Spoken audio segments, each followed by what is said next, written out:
Indian real estate ஹிஸ்டரியில first time ever நம்ம G Squareல 1+1 ஆஃபரா ஒரு பிளாட் வாங்கினா ஒரு பிளாட் ஃப்ரீ. எஸ், இது லக்கி டிரா இல்ல. நீங்க எங்க பிளாட் வாங்குறீங்களோ அதே இடத்துல அதே வேல்யூல இன்னொரு flat free. No extra charges, no hidden cost. ஒரு பிளாட்கான மார்க்கெட் பிரைஸ பே பண்ணுங்க, 2 பிளாட்ட சொந்தமாக்கிக்கோங்க.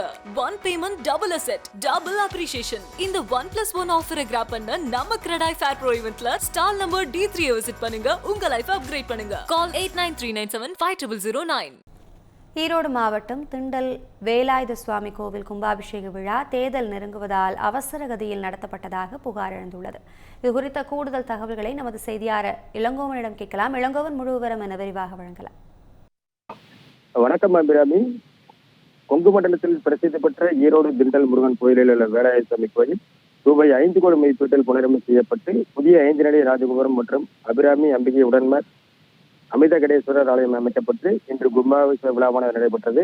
இதனைத் தொடர்ந்து 247 அடி உயரமுள்ள முருகன் சிலை அமைப்பதற்கான கால்வளவும் நடைபெற்றது.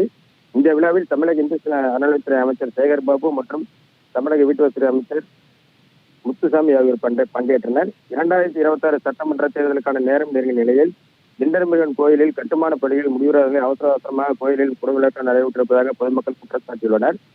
அதே சமயம் ஈரோடு மாவட்டத்தில் உள்ள முக்கிய பிரமுகரின் பெயர்களை அழைப்பில் அச்சிடப்பட்டிருந்தாலும் யாருக்கும் முறையான அழைப்புகள் கொடுக்காததால் இந்து சமய நலத்துறை கும்பாபிஷேகம் முழுமையாக ஏற்பாடு செய்ய பொதுமக்கள் குற்றம் சாட்டினர். மேலும் கும்பாபிஷேகம் முடிவுற்றும் பொதுமக்களுக்கு தீர்த்தங்கள் ட்ரோன் மற்றும் ஸ்பேர் மூலமாக தெரிவிக்கப்பட்டது.